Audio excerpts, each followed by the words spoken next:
এলেন? আবার চা নিয়ে আসে কেন? আমি তো তোমার সঙ্গে একটু কথা বলতে আসলাম। তো কি হয়েছে?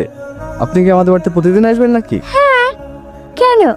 আসলে জায়গা দেবে না বুঝি? না না, সেরকম কিছু না। তোমার চা কোথায়? আমার ভালো লাগছে না, শুধু আপনার জন্য করেছি। তুমি এখনো মন খারাপ করে আছো? ভুলে যাও যে তোমার ভ্যান পড়ে গেছে। আমি নতুন একটা ভ্যান কিনে দিচ্ছি, আবার কাল থেকে ব্যবসা শুরু করো। না না, আপনাকে ভ্যান কিনে দিতে হবে না। কেন? আজ আমার বন্ধু বিপদে পড়েছে, আর আমি এইটুকু উপকার করতে পারবো না? কিন্তু আমি তোমার কোনো কিন্তু শুনতে চাই না। আমি কালকে গাড়ি নিয়ে এসে দিচ্ছি, তুমি আবার নতুন করে ব্যবসা শুরু করো, ঠিক আছে? হ্যাঁ আগুন। ভালো আছে সাথী? হ্যাঁ আছি। এই লে, খাবারটা খেলে।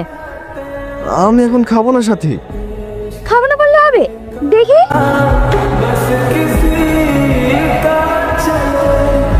সাথী, একটু পানি লিশে দাও না।